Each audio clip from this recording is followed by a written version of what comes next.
Cannas are some of the most durable, heat-tolerant plants we can use to provide color for our gardens in Oklahoma during the summertime. Cannas originated in the country of India. A lot of them were hybridized in France and Germany, but would you believe one of the largest canna farms in the entire world is right here in Oklahoma? That's right. In Caddo County, near Carnegie, is Horn Canna Farm, where we are today. And we're going to be visiting with Jolene Snow. Hello, Steve. Jolene. Welcome to the program. Thank you for being here. Jolene, here at Horn Canna Farm, you guys have just a tremendous amount of cannas. How many acres of cannas do you grow? Well, we have here? about 130 acres. That's a good deal of cannas. How many different varieties do you guys offer? We sell 28 varieties. 28 different varieties, okay. And you sell these to a lot of the nurseries at different places around the state and other states and everywhere, correct? Right. About half the crop goes to bulb distributors, and a couple of semi-loads go to Holland, one to Canada. All the way to Holland? Yeah, and then about half of them go to companies, garden centers, pot growers, and then a small percent goes for retail sales. Okay.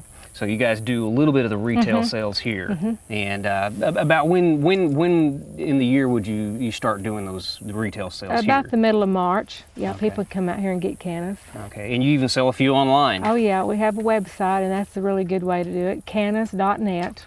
Okay, and you guys have been doing this for quite a while. Could you tell us a little bit about how you all got started? Well, it was an accident, like a lot of things of this nature. My grandma had moved here from Arkansas when she was a young child, and her aunt sent her 6 canna bulbs with a note saying, maybe these will grow where you've moved to, because she thought it was a pretty horrible place that she'd moved, you know, drought in western Oklahoma.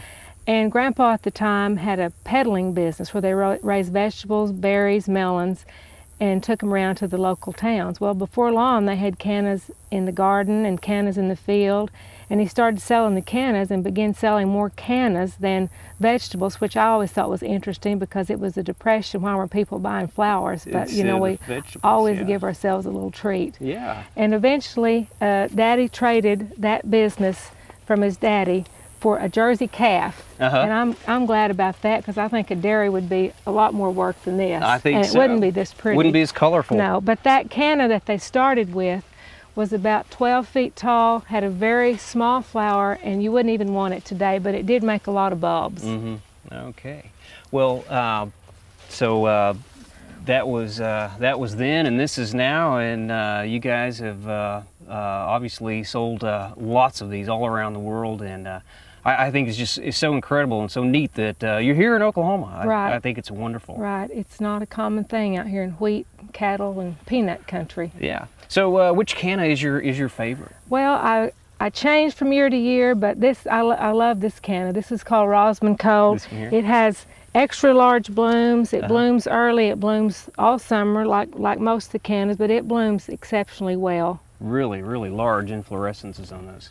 Well, Jolene, I know that you guys probably get a lot of questions about cannas and their winter hardiness in Oklahoma. Right. What we usually tell people is that don't count on them coming back, but if they do, that's wonderful. What do you tell folks? That if they come back, you have a bonus. If not, you can get more. Of course, you can always dig them and store them, but that keeps people from having cannas because they're worried about, I have to dig them, I'm not going to plant something I have to dig. But they can be treated as an annual because you're going to get a lot of good for the money that you've spent. You're going to get blooms from July to frost, and very few things will bloom that long in Oklahoma for that amount of money. Sure. Okay, well, I think that's some good advice. And you guys actually have a Canna Festival near here? In Carnegie, 8 miles south of here. It's be the 17th year, 1987, I believe, was the first festival. They had a beautification project in Carnegie, and Mom and Daddy gave the town about 10,000 bulbs for everybody to plant in their yards and the parks and all. and they said, let's have a celebration, you know, for this project. And they decided to have the festival and chose Mom and Dad to be the king and queen, and they were really honored and excited about that. So it continues today, and we're glad that they keep doing that. Okay, and that's coming up pretty quick. It's the last Saturday in September. Starts at 10 o'clock and goes till about 4. There's craft booths, food booths, local entertainment, and then we give tours of the farm that day. You can ride the school bus out for the tours, or you can drive your vehicle out here. Okay, that'd be hard to beat, just seeing all this color out here. So. Yeah, they may not be this pretty because they're kind of starting to go into winter time, but they'll still get a good view of the farm. Yeah. Okay. So, Jolene, what do you particularly like about cannas? Well, I like the fact that they bloom all summer. Now, we were 102 degrees yesterday, and they wilted down, but they're out fresh again this morning. As long as you keep watering them and keep taking care of them, they're going to flourish again for you when it cools off just a little bit. Hard to beat them in the hot summers here in Oklahoma. And you get a good height. You can use them for background of other flowers, and there's just all kind of ways to use cannas and make glorious flower beds. Okay. Well, Jolene, I certainly appreciate the information and just the opportunity to come out here and see all this these wonderful plants. We're honored that you came. We Thanks a lot. appreciate it.